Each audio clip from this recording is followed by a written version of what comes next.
पापी हूँ या कपटी हूँ, जैसा भी हूँ तेरा हूँ। पापी हो या कपटी हो,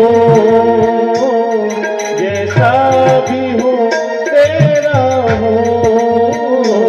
पापी हूँ या कपटी हूँ, जैसा भी हूँ तेरा हूँ। पापी हो या कपटी हो, जैसा भी हूँ तेरा हूँ। मैं शरण तेरी आया, मैं शरण तेरी आया। नहीं नाथ बुलाते शरण तेरी आया, नहीं नाथ बुला देना। गुरुदेव दया करके मुझको अपना देना। गुरुदेव दया करके मुझको अपना लेना।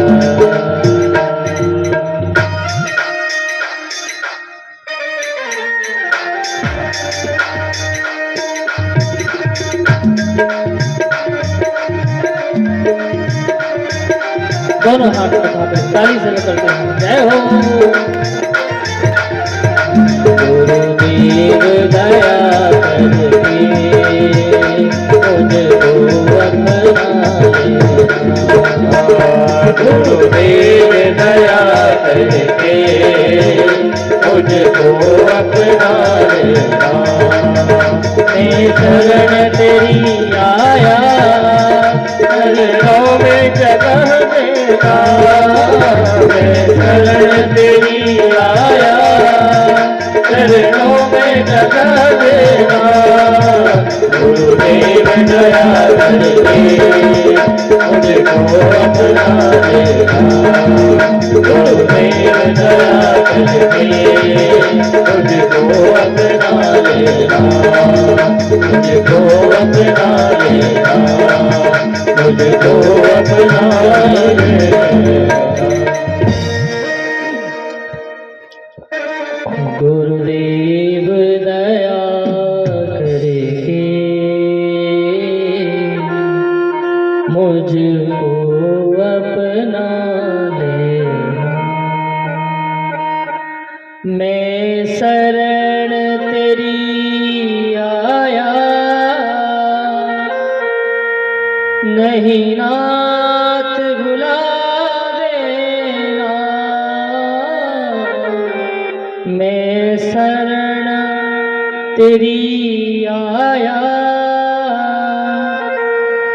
नहीं नाथ भुला देना।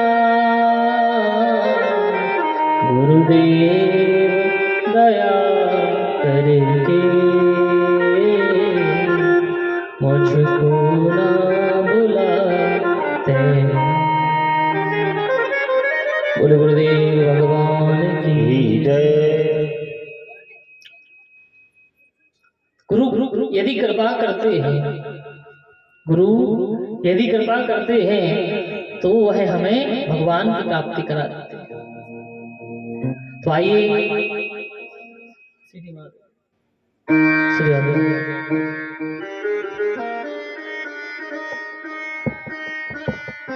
श्री सूत जी महाराज आज प्रसन्न हो गए। सूत जी महाराज ने सौनक महाराज जी का जो निवेदन स्वीकार किया। कहते हैं कि आपका जो प्रश्न है सार्वभौम है, संसार के कल्याण के लिए।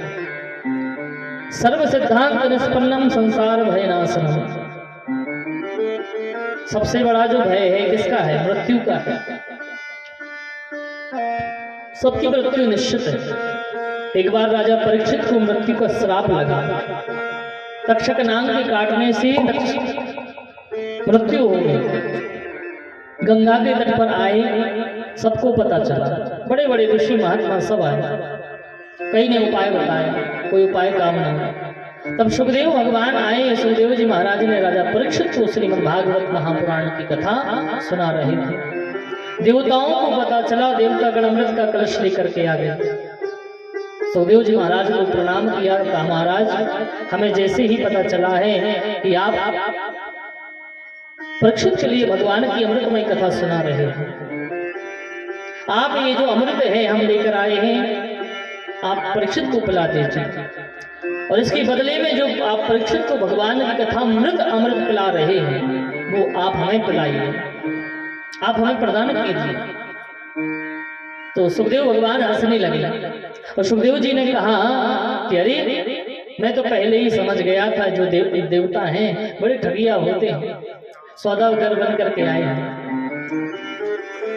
अब भैया कहाँ कांच कहाँ महामूल्य मणि, ये कांच जो है देवताओं का अमृत है, और जो महामूल्य जो भगवान की कथा है, वो जो भगवान की कथा है ना, ये लाखों की मणि है, ये अमृत है। वह काचा का मरण महान ब्रह्म रातो विचार्य एवं तदा देवान जहास। देवताओं से सुखदेव जी कह रहे हैं कि देवताओं, यदि जो कांच है, कांच के बदले में कोई मणि का सौदा करता है? नहीं करता। यदि आप कांच के टुकड़े ज्वेलर्स के पास लेकर के जाएं और उससे कहेंगे भैया इसको रख लो, कांच के टुकड़े को रख लो, और उसके बदले में आप हमें हीरे की अंगूठी दे दो, क्या देगा? नहीं देगा, भगा देगा, जाओ। तो ऐसे ही जो देवताओं का जो अमृत है, अमृत लेकर के आए और लोग दे रहे हैं। सुखदेव जी महाराज ने कहा जो तुम्हारा जो अमृत है ये कांच के समान है, और भगवान की जो अमृतमय कथा है वो लाखों की मणि है, इसलिए जाओ यहाँ से। तो उनको वहां से भगा दिया। क्यों? क्योंकि यदि वो भक्त बन करके आते तो कथा उनको सुनने के लिए प्राप्त होती। वो तो भैया सौदा करने के लिए आए, सौदागर बन करके आए। अब दौड़े दौड़े देवतागण पहुंचे ब्रह्मा जी के पास। ब्रह्मा जी से कहा